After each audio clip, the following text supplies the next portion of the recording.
presidente Lenín Moreno afirmó haber anticipado al expresidente Rafael Correa las diferencias que mantenía en torno al manejo del país. Dalo Bucaram indicó que tendría en su poder una supuesta evidencia frente al caso Odebrecht. Detienen al hermano de Andrés Páez por el supuesto delito de defraudación tributaria.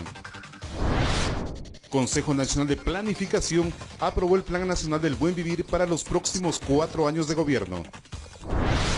Se eleva a 296 la cifra de muertos por el terremoto en México. Además, Ecuador envió 13 toneladas con ayuda para los damnificados. En lo internacional, alerta en Puerto Rico por una represa a punto de ceder tras el paso del huracán María.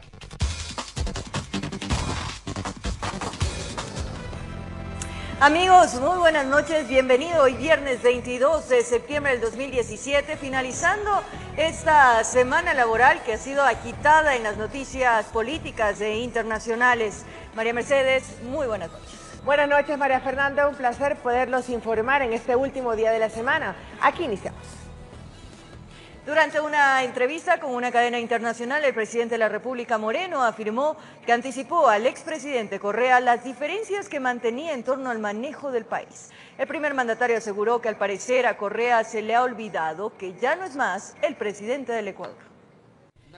El presidente Lenín Moreno continúa desarrollando su agenda en los Estados Unidos. Este viernes ofreció una entrevista para la cadena británica BBC. Aquí se refirió a su antecesor, el expresidente Rafael Correa, a quien dice anticipó de sus diferencias para manejar el país. Habíamos conversado con el presidente Rafael Correa acerca de esas diferencias cuando él fue a Ginebra a solicitarme que sea su candidato. Yo había manifestado que existen diferencias en la concepción misma de cómo se relaciona con los sectores productivos, con los sectores gremiales, con los sectores sociales, que yo apelo bastante más al diálogo que a las imposiciones, y él me había manifestado que no hay ningún problema, que él va a ir a vivir a Bélgica y que no va a molestar, no va a molestar, lo estoy diciendo como un término un poco extremo, que va a respetar completamente mis decisiones. Parece que se olvidó un poquito la promesa. Lenín Moreno afirma que al parecer a Rafael Correa se le ha olvidado que ya no es más el presidente de Ecuador. Parece que ocurre con frecuencia, parece que los expresidentes se olvidan, no se han dado cuenta que son expresidentes y suelen comportarse de manera diferente, como que tendrían todavía la potestad de decidir. De todas formas, es un ciudadano más, yo respeto su opinión, aun cuando está cargada a veces de una dosis alta de agresividad. No he contestado así.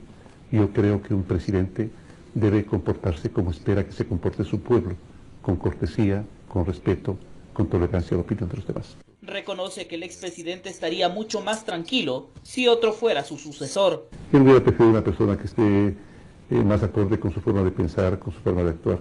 Él sabía que yo en muchos aspectos difería de su forma de concebir la vida, de concebir la relación con los ciudadanos. El presidente de Lenín Moreno siguió con su agenda en Nueva York. Este viernes inauguró el encuentro del G77 más China, que Ecuador la preside. Se espera que el primer mandatario continúe su agenda este fin de semana con varios encuentros con migrantes ecuatorianos en los Estados Unidos.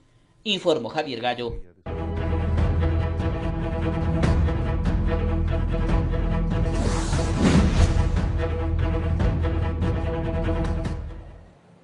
Abdalá Bucaram Puley tendría en su poder nueva información relacionada al caso Odebrecht. Bucaram rindió su versión en la Fiscalía General del Estado, donde pidió se incluya en la instrucción fiscal a Heriberto Glass, hermano del vicepresidente de la República.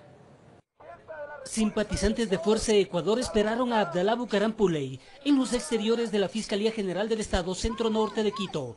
El político acudió a rendir su versión libre y voluntaria sobre los hechos que se investigan por supuesta asociación ilícita relacionada al caso Odebrecht. La comparecencia era para aclarar las denuncias que hemos hecho vía redes sociales y principalmente saber de dónde provenía el contenido, quién había proveído la información. Esto en relación a unos videos en donde se ve a Ricardo Rivera, tío del vicepresidente de la República Jorge Glass, guardando dinero en una mochila, y otro en que Rivera está en una situación íntima con una joven, información que le habrían entregado a Bucaram en un pendrive. No lo he revisado en su totalidad, Tendría que revisarlo en su totalidad, pero es posible, hay correos. Hay más de 40.000 correos. Antes de que culmine la instrucción el 1 de octubre, Bucaram pide sean incluidas otras personas. Por ejemplo, el señor Heriberto Glass tiene que ser investigado. He recibido denuncias, tengo las fotografías de automóviles millonarios que el señor posee guardados en un garaje del edificio de Point de la ciudad de Guayaquil. Hace más de 8 meses, hasta estuvo abajo, totalmente forrados para que no sean identificados. Bucaram también solicitó en la Fiscalía se ordene seguridad para él y su familia por las amenazas que asegura haber recibido de Rivera, quien tiene arresto domiciliario. Más tarde acudió a la cárcel 4, donde se encuentra detenido Carlos Pareja Yanuseli, para solicitarle de toda la información sobre el caso Odebrecht, pero no le permitieron el ingreso. Legalmente todos los abogados en libre ejercicio pueden ingresar a los centros carcelarios. Esa es una disposición legal y constitucional. Son 18 los imputados en el supuesto delito de asociación ilícita, entre estos Jorge Glass. Este viernes también llegó a la Fiscalía General del Estado Iván Triviño, empleado de televisión satelital, para rendir su versión. Por eso vine a dar mi versión de lo que aclaró o declaró el señor Antonio Alcíbar, lo cual ha sido falso. Informó Héctor Romero. Y el exsecretario jurídico de la presidencia, Alexis Mera, acudió a la Fiscalía en la ciudad de Guayaquil para ampliar su versión dentro del caso de Odebrecht. Mera ratificó su declaración sobre el rol del vicepresidente Glass cuando estuvo al frente de los sectores estratégicos. 15 minutos antes de la hora señalada por la Fiscalía para que amplíe su versión en el despacho del Ministerio Provincial, dentro de la instrucción por el presunto delito de asociación ilícita, en un escándalo llamado Odebrecht.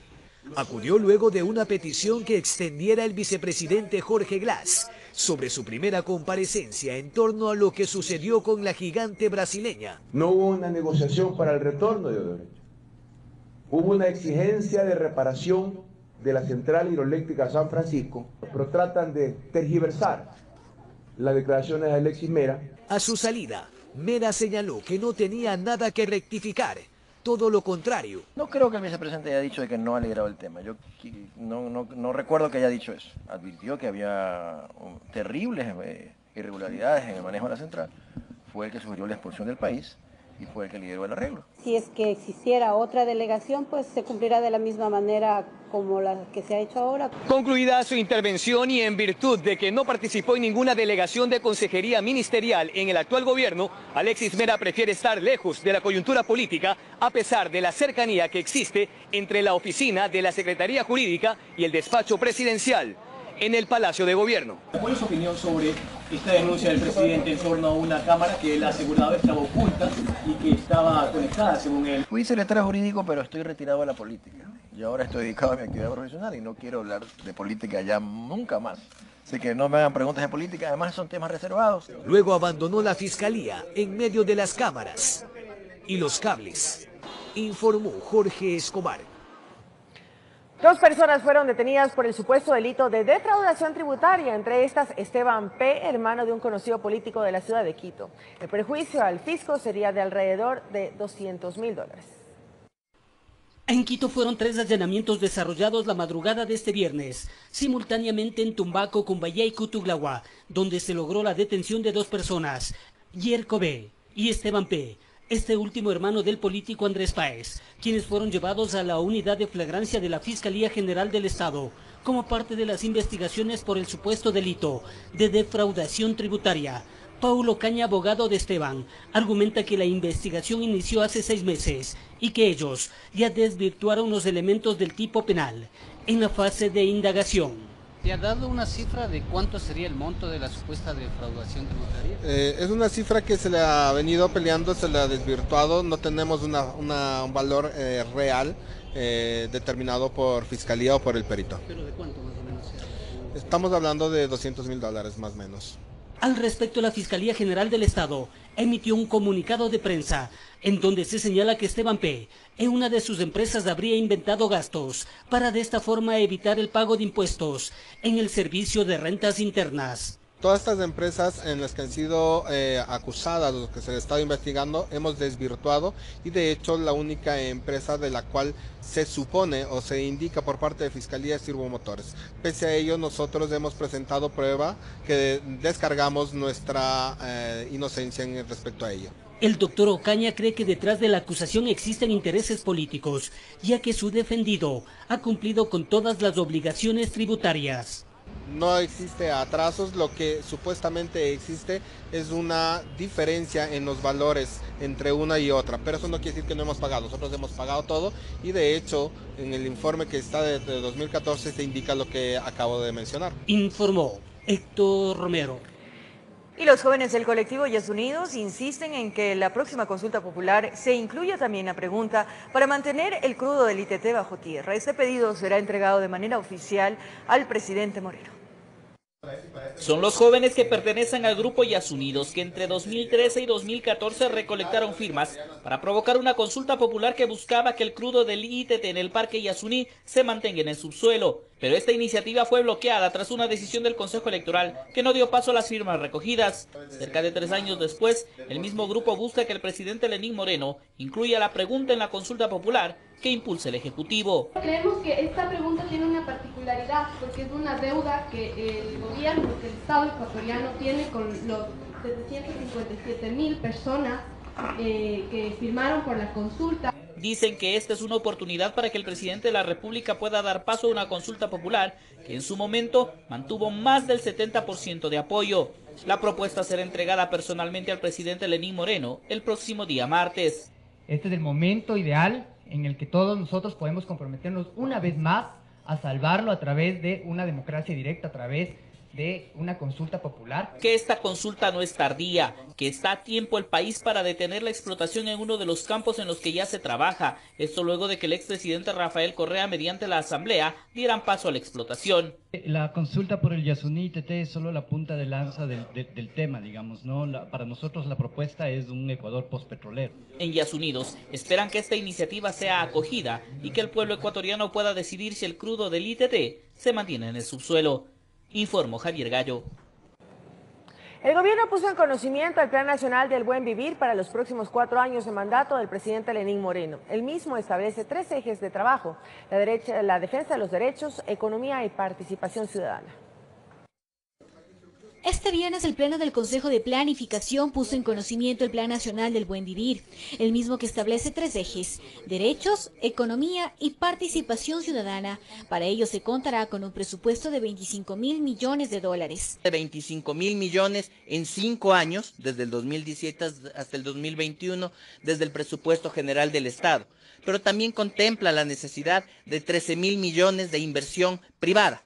Asimismo, alrededor de 9.000 millones de crédito a través de la banca pública para emprendimiento y para vivienda. Este plan fue construido con el aporte ciudadano que fue recopilado en diferentes espacios de participación y diálogo. Una de las propuestas recogidas es la implementación del programa Agua Segura.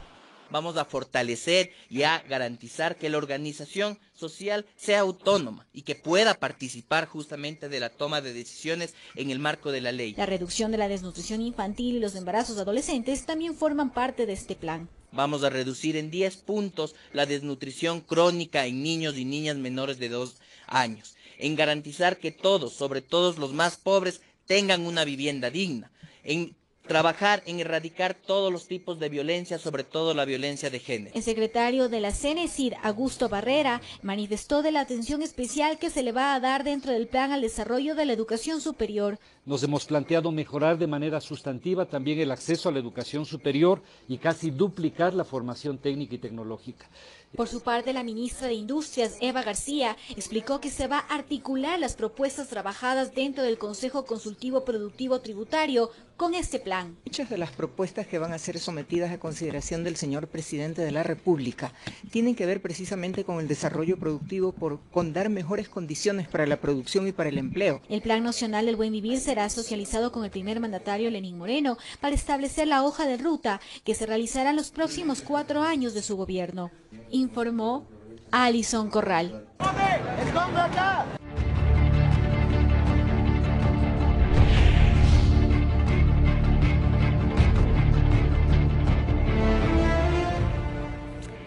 Así es, trágicas historias viven las familias de México tras el sismo de 7.1 grados. Hasta el momento, cerca de 300 personas han perdido la vida.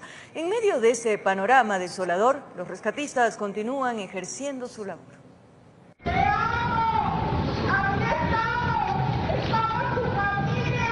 Durante 2 días, Karina Gaona, con un megáfono en mano, no cesaba de enviar mensajes de aliento a su hermano Eric, quien se encontraba atrapado en medio de los escombros tras el terremoto de 7,1 grados a escala de Richter que sacudió a México.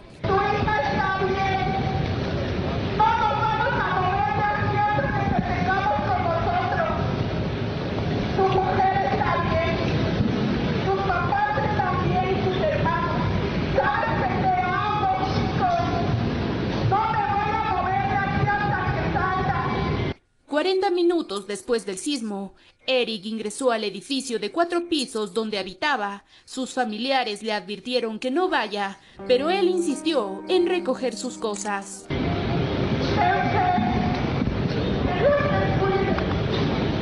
La esperanza era lo que alimentaba a la familia Gaona a estar de pie en medio de la tragedia.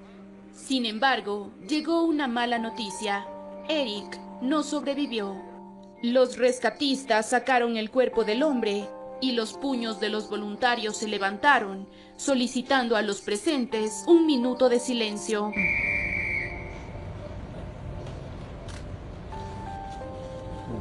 Y para cerrar, les pido 2 aplausos. El primero, para mi hermano, por favor.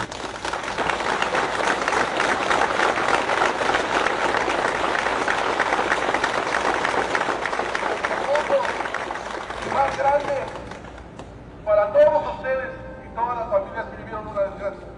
Por favor, gracias. Un pie buenito o malito, pero viva que tengo afuera. Para otras víctimas la suerte está de su lado y en medio de pequeños huecos que se forman para rescatar a las personas, logran salir con vida. ¡Venga, Pau! Tras las advertencias de las autoridades, los ciudadanos han decidido vivir en las calles hasta que los edificios donde habitan sean analizados. Estamos afuera porque hay riesgo en la esquina del edificio que está colapsando. Autoridades de la Ciudad de México informaron que 3.000 viviendas quedaron afectadas, mientras 38 edificios fueron derrumbados y numerosos inmuebles están bajo vigilancia. El devastador sismo deja hasta el momento cerca de 300 víctimas mortales. Con la realización de Valeria Navarro, informó Carolina Cuenca. El terremoto del pasado martes en México ocurrió exactamente 32 años después del mortal sismo de 1985, pero al parecer esta no es la única coincidencia que unen a estas dos tragedias. La historia de la supuesta niña fantasma, Frida Sofía, rememoró al caso de Monchito, un menor al que buscaron desesperadamente, pero nunca apareció.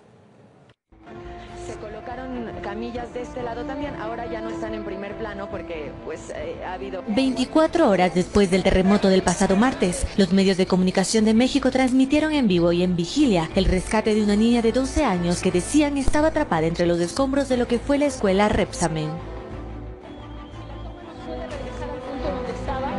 Frida Sofía, como la llamaron, se convirtió en el símbolo de la esperanza de una nación entera. Pero esa esperanza, al parecer, solo fue una ilusión. Queremos puntualizar que con la versión que se sacó con el nombre de una niña, no tenemos conocimiento, nosotros nunca tuvimos conocimiento y no creemos, estamos seguros que no fue una realidad.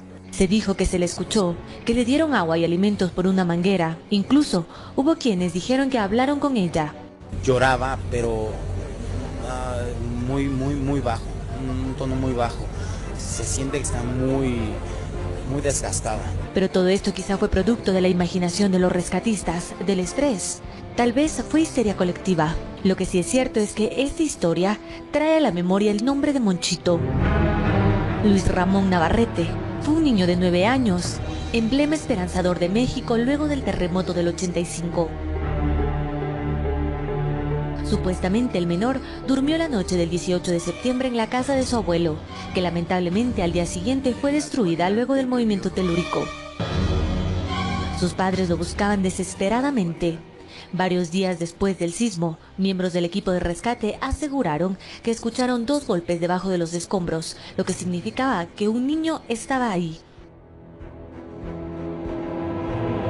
El impacto del caso de Monchito fue tal que el presidente de aquel entonces, Miguel de la Madrid, ordenó que se siguieran los trabajos de búsqueda del que habría sido el último sobreviviente del terremoto.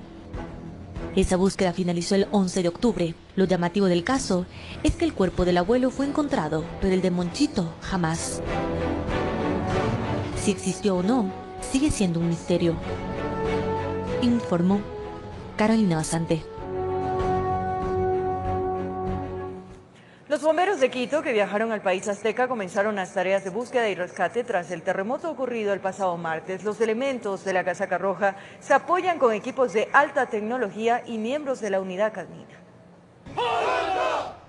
Emprendieron el viaje acompañados de sus equipos de rescate y sus mochilas cargadas de fuerza y esperanza. Los miembros del Cuerpo de Bomberos de Quito y Guayaquil viajaron hasta la zona del desastre en México para colaborar tras el terremoto que afectó la tierra azteca el pasado martes 19 de septiembre. El equipo está encabezado por el comandante del Cuerpo de Bomberos de Quito, Ever Arroyo, quien da instrucciones a los elementos ecuatorianos luego de asistir a las reuniones de coordinación y evaluación con autoridades de alto nivel en el Centro de Mando y Monitoreo de Seguridad de la Ciudad de México, con el apoyo de Lucky y Kratos, canes especializados en este tipo de actividades. Trabajan en estructuras colapsadas ubicadas en colonias de la Ciudad de México y el estado de Puebla. Los rescatistas están trabajando en una edificación derrumbada en Colonia Roma, en la capital mexicana, donde se presume que funcionaba un laboratorio que experimentaba con productos químicos. Allí los 2 animales especializados tienen la misión de encontrar sobrevivientes. Además, se apoyan en equipos que realizan un rastreo de movimiento y vibración en el lugar. Se prevé que los ecuatorianos permanezcan en el país mexicano durante 8 días. Con la realización de Rafael Hermida, informó Carolina Cuenca. 13 toneladas de ayuda humanitaria se enviaron a México. El Patronato San José continuará recolectando donaciones hasta el próximo lunes. Las autoridades agradecieron el corazón solidario y recíproco de los quiteños.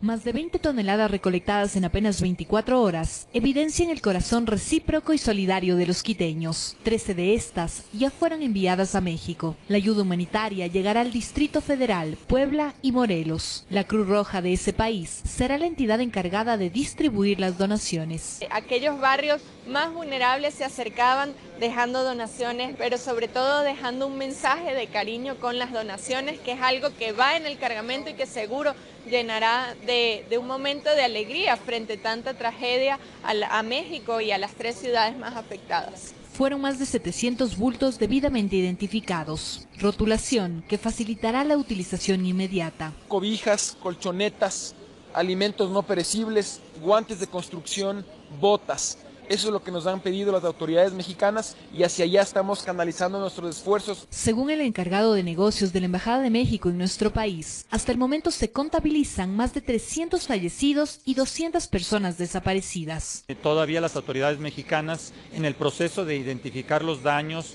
cuantificarlos y identificar también las necesidades. Actualmente existen 10 puntos donde aún se realizan labores de rescate, puntos en los que colaboran los 30 bomberos de Quito y Guayaquil. Son los mejores embajadores de Quito y estamos seguros que nuevamente van a demostrar su enorme profesionalismo, su compromiso y su valor para, ojalá, rescatar a muchas personas con vida, como lo hicieron en el terremoto de Manabí y Esmeraldas. Este tipo de acciones de rescate no se va a detener. Se ha reiterado en que se mantendrán estas medidas de rescate hasta el último momento mientras exista una esperanza. Debido a la gran cantidad de donaciones recibidas, la siguiente semana se enviará otro cargamento. Las donaciones se receptarán hasta este lunes en los 4 puntos de acopio: Administración Zonal Tumbaco, Eloy Alfaro y las oficinas de Agua Quito y el Patronato San José. Informó Sofía Vintimilla. Y un sismo sacudió esta tarde las costas de California en los Estados Unidos. Así lo confirmó el Servicio Geológico de ese país. El movimiento telúrico tuvo una magnitud de 5.7 grados en escala de Richter, con el epicentro ubicado a 204 kilómetros de la ciudad de Fairdale, en el condado de Humboldt, y se localizó a tan solo 9,1 kilómetros de profundidad. El temblor golpeó la zona conocida como Petrolia y no levantó una alerta de tsunami. Cada año se registran en promedio 1 millón de movimientos telúricos alrededor del planeta, aunque muchos pasan desapercibidos por ser muy pequeños. Otros, como el del pasado martes en México, provocan grandes pérdidas humanas y materiales, pero estas no son las únicas consecuencias de estos fenómenos naturales. 17 terremotos con potencia destructiva se producen anualmente. Estos movimientos telúricos pueden superar los 7 grados y al menos uno es mayor a 8 según la escala de Richter, de acuerdo a datos del Servicio Geológico estadounidense. Su fuerza, además de causar destrucción y muerte, también pueden cambiar la longitud del día. En 2009, un sismo de 8.9 grados se registró en Japón. La energía que liberó fue tanta que generó una leve aceleración de la velocidad del planeta por la alteración de la masa de la Tierra. Aquel día duró 1.8 microsegundos menos. Producto de los sismos también se forman los conocidos saiches, que son ondas estacionarias en agua encerrada como en piscinas o lagos. El agua puede moverse durante horas, incluso si el temblor se produce a miles de kilómetros de distancia. Respecto a la salud de la población que sufren las consecuencias de los terremotos o los aplastamientos, muchos pueden desarrollar insuficiencia renal, mientras que el trauma ocasiona estragos en la salud mental de los afectados, como estrés postraumáticos que pueden llevar incluso a pensamientos suicidas. Además, también se conoce que previo a un sismo, el comportamiento de los animales puede variar, lo que según científicos se debe a que estos pueden sentir los temblores leves antes de un fuerte movimiento telúrico. Antes del terremoto y posterior tsunami en Indonesia, en 2004, varios testigos reportaron cómo los animales se dirigían a las zonas más elevadas previo al sacudón. Las lagunas, los canales y los lagos, además de otras fuentes de agua estancada, pueden despedir un olor muy desagradable y aumentar levemente su temperatura antes de un sismo. Esto se debe a los gases subterráneos que son liberados a medida que se desplazan las placas tectónicas. Informó Carolina Basante. A esta hora es momento de nuestra primera pausa en el Comercio TV, pero mucha atención al regresar en Quito. Un hombre fue linchado por una multitud que lo quemó vivo. Los detalles al regresar.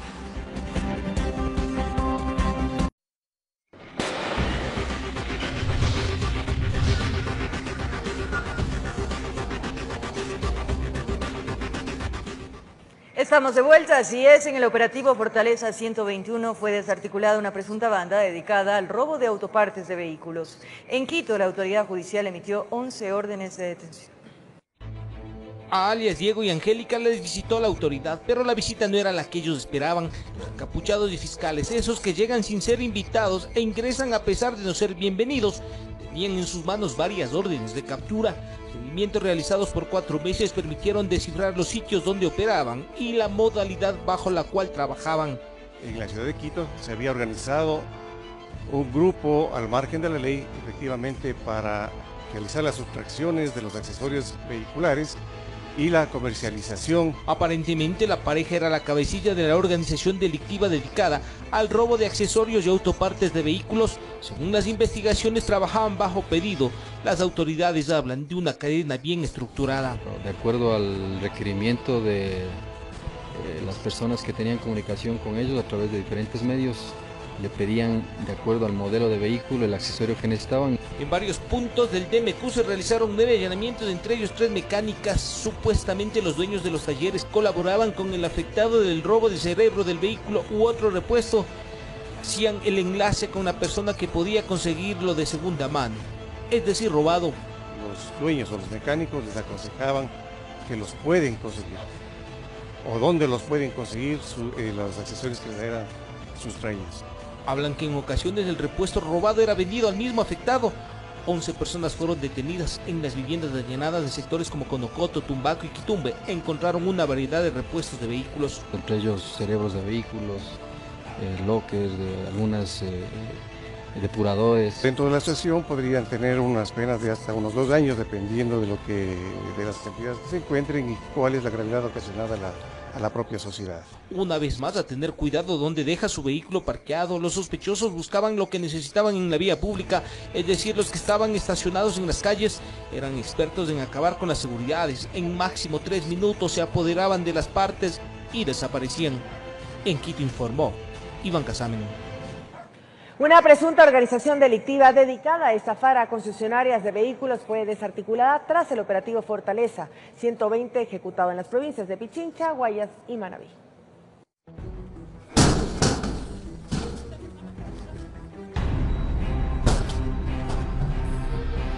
Es el momento en el que agentes de la Unidad de Inteligencia Antidelincuencial de la Policía Nacional ejecutó el operativo Fortaleza 120.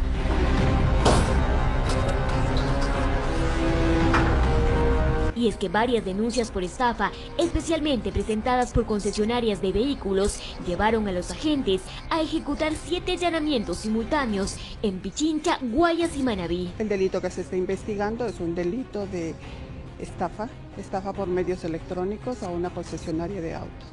Según las primeras investigaciones, esta presunta organización delictiva utilizaba medios electrónicos para adquirir vehículos sin pagar ni un solo centavo. Por medios electrónicos se hicieron aparecer unos depósitos de dineros que nunca se hizo en realidad e iban a la concesionaria y retiraban los vehículos. Utilizar los cajeros automáticos de las distintas agencias de los bancos, ¿sí? Hacían depósitos con cheques, digitaban cantidades exuberantes, cerca de 20.000, 30.000, dependiendo del valor del vehículo. No solo utilizaban este método para adquirir vehículos, sino para obtener otros artículos. Para comprar enseres, muebles y hasta comestibles. Según las autoridades, al parecer era una organización criminal muy bien estructurada, en su mayoría integrada por familiares. 9 personas fueron detenidas.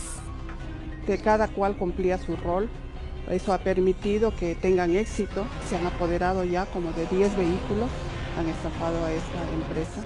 En poder de los detenidos se encontró varias evidencias del supuesto delito. 4 vehículos justamente que se encuentran en poder de ellos producto de la estafa.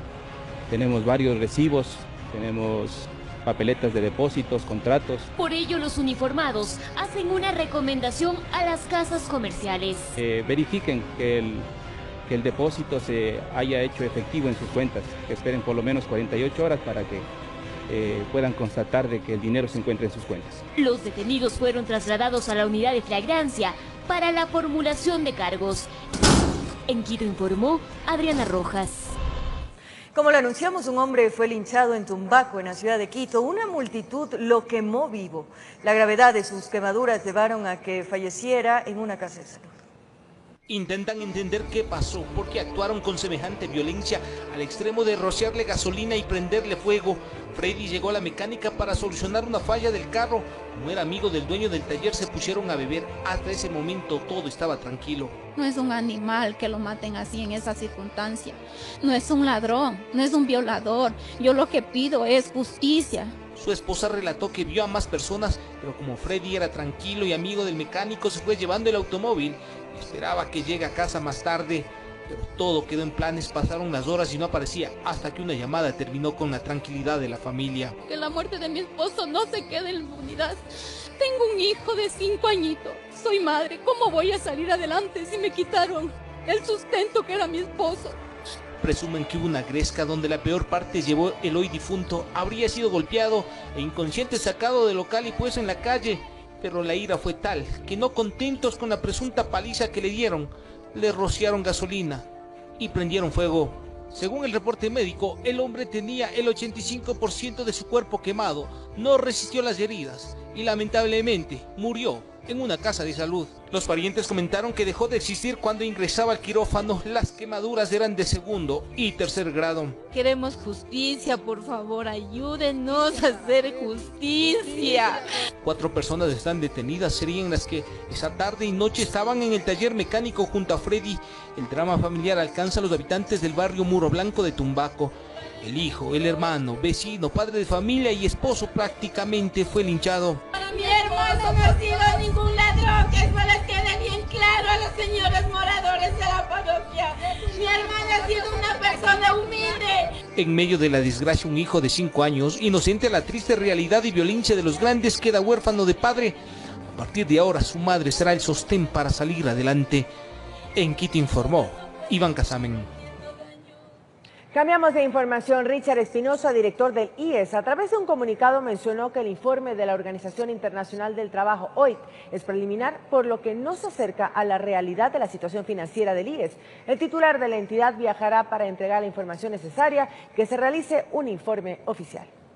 La Cámara de Comercio de Quito, representantes de los empresarios, trabajadores y jubilados dieron a conocer el informe emitido por la Organización Internacional de Trabajo, OIT, que según advierte la grave situación financiera del Instituto Ecuatoriano de Seguridad Social, IES. Lo que está indicando dicho informe es que para 2017 vamos a tener un déficit consolidado de las distintas prestaciones en el orden de 2.000 millones de dólares. Obviamente la mayor parte de eso corresponde al déficit del fondo de pensiones, poco más de 1.700 millones de dólares. Ante esto, Richard Espinosa, titular de esta cartera de Estado, a través de su cuenta de Twitter respondió: ¿hasta cuándo tanta politiquería? ¿Acaso no se entiende que estamos en una etapa de diálogo en la cual solo tenían que pedirnos la información para que no hagan falsas acusaciones? Con respecto al documento de la OIT, mencionó: ese documento, desde su mismo título, dice que es preliminar, que se está construyendo y que es de uso interno. Obvio que es interno, porque evidentemente la OIT no cuenta con toda la información porque no me la ha solicitado. Para los representantes de los trabajadores, se confirmaría lo que han venido advirtiendo hace mucho tiempo, que estaría en peligro los ahorros para la vejez de los jubilados y el seguro de salud. La sostenibilidad del IES está en riesgo. Es más, según este informe, el IES podrá subsistir durante 5 años más si es que se lo sigue manejando de esta manera. Frente a esta inquietud de los trabajadores, el director del IES en su comunicado menciona: el tiempo nos está dando la razón, y ya son casi 3 años que decían que no les podríamos cumplir con sus pensiones a los jubilados. La realidad, todos la reciben íntegra y puntualmente, y así seguirá siendo. Y ante la propuesta de los trabajadores de conformar una comisión tripartita y de que se inicie un cálculo actuarial con el apoyo de la OIT, Richard Espinosa respondió en su comunicado: siempre dije que estábamos trabajando en una nueva ley de seguridad social y en permanente mejoras administrativas. Lo que estamos haciendo, eso asegura una sostenibilidad permanente del IES. Para finalizar, dio a conocer que viajará a la OIT para reunirse con el representante de esa organización y que entregará la información que requieran con el objetivo de que cuenten con las herramientas que les permita realizar un informe final y oficial. Informó Patricia Aldaz. Miembros de la extinta Unión Nacional de Educadores, UNE, rechazaron el archivo del proceso interpuesto con el que buscaban recuperar la personería jurídica. Anunciaron que presentarán ante la Corte Constitucional una acción de protección. En rueda de prensa, los miembros de la extinta Unión Nacional de Educadores rechazaron la resolución emitida por el Tribunal de lo Contencioso Administrativo del Distrito Metropolitano de Quito, que archivó el proceso que buscaba recuperar la personería jurídica de la UNE. A la Unión Nacional de Educadores le han negado el derecho de enjuiciar al Ministerio de Educación. Según lo resuelto por el tribunal, dentro del análisis legal, se determinó que quien constaba como presidenta, Rosana Palacios, no está legalmente facultada para comparecer ante las autoridades jurídicas como representante de la organización, dado que su cargo y el de la directiva del 2013 no fueron inscritos legalmente. Así reza el comunicado de la notificación emitido por el Ministerio de Educación. ¿Quién no la inscribió? El Ministerio de Educación. Y como su directiva no fue inscrita, entonces le desaparecieron a la UNE. Es decir, estamos ante el acto más atroz de violación a los derechos humanos, del derecho a la tutela judicial efectiva que tenemos todos los ecuatorianos. Sin embargo, alegan que la directiva anterior a esa, en el 2011, Mariana Pallasco, quien era en ese entonces la presidenta de la UNE, renunció y Rosana Palacios, quien figuraba como vicepresidenta, asumió el cargo. Entonces nosotros le presentamos al Tribunal Contencioso la respectiva inscripción. La última directiva legalmente inscrita es la de Mariana Pallasco como vicepresidenta, Rosana Palacios, hoy presidenta subrogante de esa directiva. ¿Qué dice ahora el tribunal? No, eso no procede, porque ya el periodo para el que fue nombrada esa directiva terminó. Consecuencia, no vale la directiva que estuvo inscrita. La nueva directiva tampoco, porque no se inscribió. Por lo cual informaron que en los próximos días presentarán ante la Corte Constitucional una acción extraordinaria de protección. Porque aquí se ha vulnerado un derecho constitucional y demandando esa vulneración, efectivamente buscaremos que se eche abajo esta resolución. Dependiendo de lo que resuelva este organismo de justicia, seguirán accionando si es necesario ante la Corte Interamericana de Derechos Humanos, señalaron. En Quito informó Adriana Rojas. Con el objetivo de recaudar fondos para el Centro Terapéutico de la Fundación Reina de Quito, Aprendiendo a Vivir, este sábado 23 de septiembre se realizará el evento Container Fest. ¿Quieres saber de qué se trata? Ponga atención a la siguiente nota. Este 23 de septiembre a las 12:30 iniciará el denominado Container Fest, una iniciativa impulsada por la Reina de Quito, que busca recolectar fondos para el Centro Terapéutico Aprendiendo a Vivir, donde se apoya a pequeños con síndrome de Down. Este es un evento de contexto familiar, de contexto amigable, gastronómico, ya que es el primer evento de contenedores en todo Quito. Lo vamos a realizar aquí, entonces hay una gran variedad de comida de todos los países, de todo tipo, dulce, salado, bebidas también. La Pradera Mega Plaza, ubicado en la Portugal y Pradera, será el sitio donde se realizará el evento. El mismo se extenderá hasta la noche y no solo que ofrecerá comidas de 19 restaurantes, sino que brindará también diversión. Y la idea es que podamos mezclar todo esto con actividades para niños, como inflables, caritas pintadas, personajes también justamente para niños. También vamos a tener DJs en vivo, vamos a tener un sorteo, vamos a estar sorteando un crucero, televisiones y más premios. El Centro Aprendiendo a Vivir de la Fundación Reina de Quito realiza una labor loable que necesita de eventos como estos para poder subsistir. Es un centro en el que tenemos aproximadamente a 150 niños con síndrome de Down que ingresan desde las 2 semanas de nacidos hasta los 5 o 6 años de edad, en donde ya pueden empezar a tener una inclusión social y educativa. Por ello, todos quienes quieran colaborar con los pequeñitos pueden asistir al evento y simultáneamente tener un día de entretenimiento familiar. En Quito informó Andrea Urbe. Una nueva pausa en el Comercio TV y al regresar lo más destacado del acontecer internacional. Alerta en Puerto Rico tras una represa que está a punto de ceder tras el paso del huracán María. Ya regresamos. Finalizamos esta semana informativa junto a todos ustedes, amigos, en el Comercio TV. Que descansen, que se diviertan y nos vemos el día lunes. ¿Será que nos apuntamos a la fiesta del DJ más famoso mediáticamente y además millonario, María Mercedes? Si me invitas, yo voy contigo.